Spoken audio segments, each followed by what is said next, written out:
Hey guys, in this video we are going to talk about coil ignition system या उसे कह सकते हैं बैटरी इग्निशन सिस्टम। अब ये कॉइल इग्निशन सिस्टम क्या चीज़ है इसे देखिए। हमें आईसी इंजन में एसआई इंजन में उसको इग्नाइट करने के लिए क्या चाहिए, स्पार्क प्लग को स्पार्क कराना होता है और स्पार्क प्लग में हमारा जो वोल्टेज चाहिए वो अबाउट होता है 10,000 से लेकर 20,000 तक, इतना 1000 होता है। तो और जो बैटरी हमारा लगा होता है वो होता है 6 से 12 वोल्ट का, 6 to 12 वोल्ट बैटरी ऐसा इंजन में लगा होता है। अब इतना 6 से 12 वोल्ट को स्टेप अप करा के 10 से 20,000 वोल्ट बनाने के लिए जो हमारा एक सिस्टम होता है, उस सिस्टम में से वन ऑफ द सिस्टम है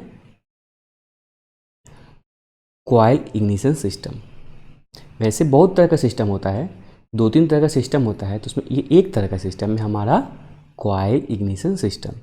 अब देखिए हम इसका पार्ट्स को जान जाते हैं कि क्या क्या पार्ट्स होता है। पहले तो ये है हमारा बैटरी है, ये है इग्निशन स्विच, ये है रेसिस्टर, इसे ब्लास्ट रेसिस्टर कहते हैं, और ये हमारा है इग्निशन कॉइल। अब इस इग्निशन कॉइल में क्या क्या है, ये येलो वन जो वाइंडिंग है, येलो वाइंडिंग है बाहर वाला वाइंडिंग, वह है हमारा प्राइमरी वाइंडिंग, और जो अंदर में पर्पल वाइंडिंग है वो है हमारा सेकेंडरी वाइंडिंग, और जो रेड वन है वो है सॉफ्ट आयरन कोर। ये प्राइमरी वाइंडिंग का जो नंबर ऑफ टर्न्स होता है वो होता है अबाउट 300, और सेकेंडरी वाइंडिंग का नंबर ऑफ टर्न्स जो होता है वो होता है 20,000 के आसपास, 20,000। और अब यहाँ देखिए ये है हमारा कॉन्टैक्ट ब्रेकर, ये है कॉन्टैक्ट ब्रेकर, ये मेटल का बना होता है, और ये क्या होता है, ये ओपन होता है और क्लोज होता है। अब ये ओपन और क्लोज इस पाइवोट आर्म की मदद से होता है। जब पाइवोट आर्म अप जाएगा तो ये ओपन हो जाएगा, जब ये पाइवोट आर्म डाउन आएगा तो हमारा कॉन्टैक्ट ब्रेकर क्लोज हो जाएगा। अब इस कॉन्टैक्ट ब्रेकर को अप एंड डाउन करने के लिए ये हमारा है कैम, ये जब कैम रोटेट करता है तो हमारा pivot arm up and down होता है। और ये है हमारे green one, the green one is our condenser और कैपेसिटर जो कहिए।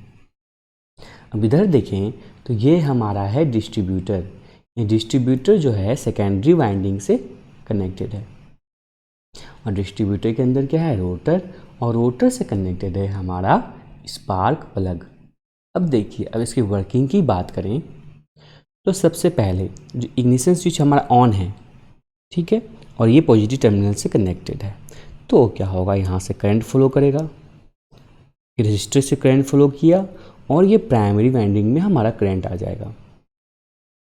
और जब प्राइमरी वाइंडिंग में करंट आएगा तो ये एक मैग्नेटिक फील्ड जनरेट करेगा, ये एक मैग्नेटिक फील्ड जनरेट करेगा। मान लीजिए तो मैग्नेटिक फील्ड जनरेट हुआ, मान लेते हैं इधर नॉर्थ है और इधर साउथ है, ठीक है, ये मैग्नेटिक फील्ड जनरेट किया।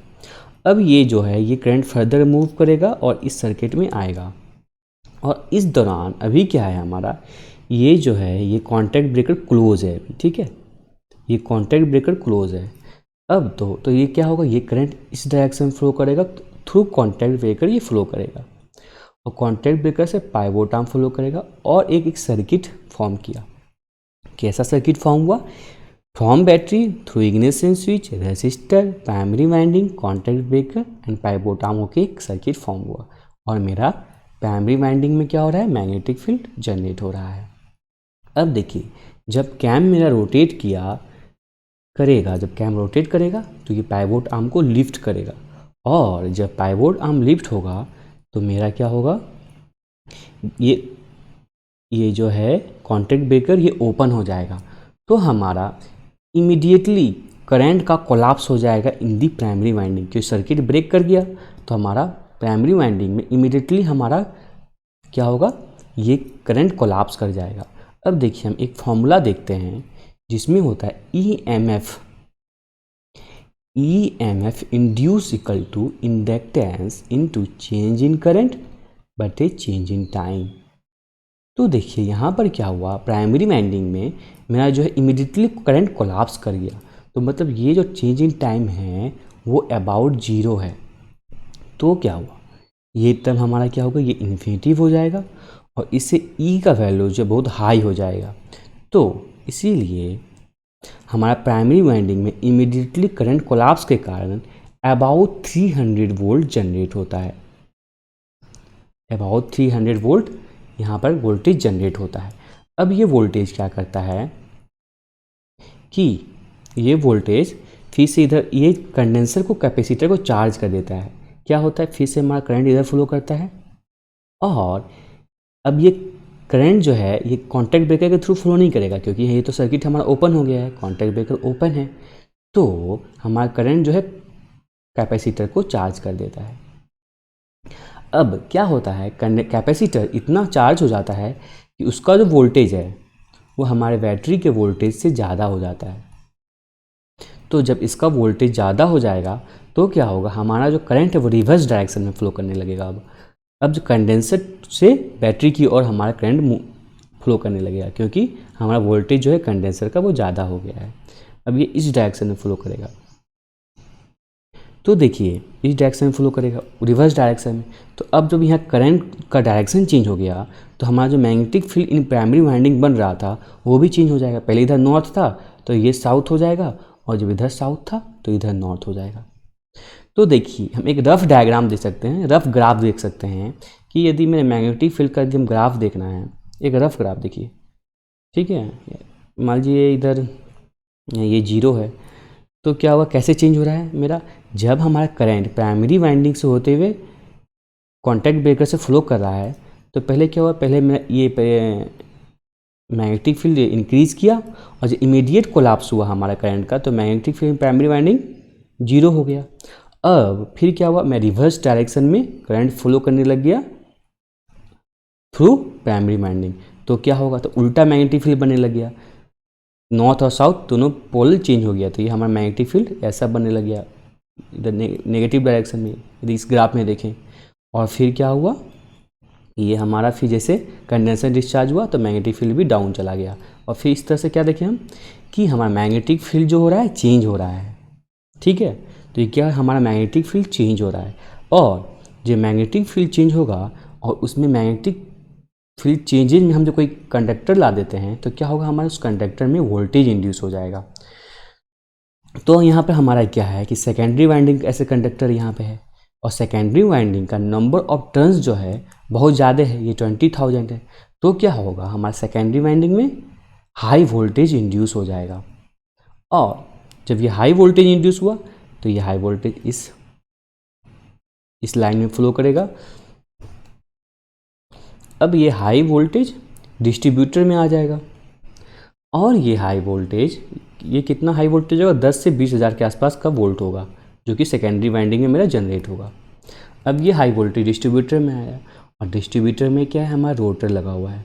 अब ये रोटर ऐसे फायरिंग ऑर्डर, जैसा हमारा फायरिंग ऑर्डर होगा उस हिसाब से हमारा स्पार्क प्लग का टर्मिनल में टच करेगा, और वो करंट कहाँ जाएगा, फिर वो स्पार्क प्लग में चला जाएगा। अब देखिए स्पार्क प्लग कैसा होता है, एक रफ डायग्राम स्पार्क प्लग का देखें तो ये स्पार्क प्लग है, ठीक है। ये हमारा ये सेंट्रल इलेक्ट्रोड है, सेंट्रल इलेक्ट्रोड, और ये ग्राउंड इलेक्ट्रोड इधर है, ठीक है। अब क्या हुआ, इधर से करंट फ्लो कर रहा है हमारा स्पार्क प्लग में, सेंट्रल इलेक्ट्रोड में करंट आ गया, ये करंट आया, और ये बीच में जो होता है ग्राउंड इलेक्ट्रोड और सेंट्रल इलेक्ट्रोड के बीच में यहाँ होता है एयर। तो इस एयर को क्या करेगा, ये हाई वोल्टेज आयोनाइज कर देगा, और जब ये एयर आयोनाइज हो जाएगा और इसके थ्रू जब करंट फ्लो करेगा तो क्या होगा, स्पार्क जनरेट होगा, और इस तरह से हमारा ऐसा इंजन इग्नाइट करेगा। इस तरह से था ये हमारा वर्किंग। अब देखिए यहाँ कंडेंसर का मेन फंक्शन क्या था कि ये रिवर्स डायरेक्शन में मेरा पहले तो करंट फ्लो करवाया, और एक कॉन्टैक्ट ब्रेकर के बीच में जो होता है हमारा यहाँ पर, इस पर स्पार्क जनरेट नहीं होता है। यदि कंडेंसर नहीं रहेगा तो हमारे जब ये हमारा इमीडिएटली कोलैप्स होगा करंट का तो यहाँ हाईली स्पार्क जनरेट होगा कॉन्टैक्ट ब्रेकर में, तो वो कंडेंसर हमारा वो बचाता है। और एक और दूसरा क्या करता है, रिवर्स डायरेक्शन में जब करंट फ्लो करता है। अब देखिए ब्लास्ट रेसिस्टर का क्या काम है कि प्राइमरी वाइंडिंग में जब कंटिन्यूस करंट फ्लो करने लगता है तो क्या होता है, वो गर्म हो जाता है, हीट हो जाता है। तो ब्लास्ट फर्नेस जो बना होता है वो आयरन का बना होता है, और आयरन का प्रॉपर्टी क्या है कि जैसे उसका टेम्परेचर बढ़ेगा तो उसका रेजिस्टेंस बढ़ेगा, और तो इसे जब टेम्परेचर बढ़ा तो रेजिस्टेंस बढ़ा, और तो इसके कारण हमारा करंट जो है वो लेस फ्लो होगा।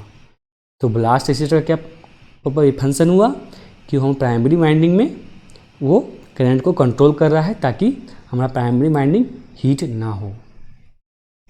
तो ये था हमारा कैसे काम करता है कॉइल इग्निशन सिस्टम का वीडियो। आशा करता हूँ आप लोगों को पसंद आया होगा। धन्यवाद देखने के लिए।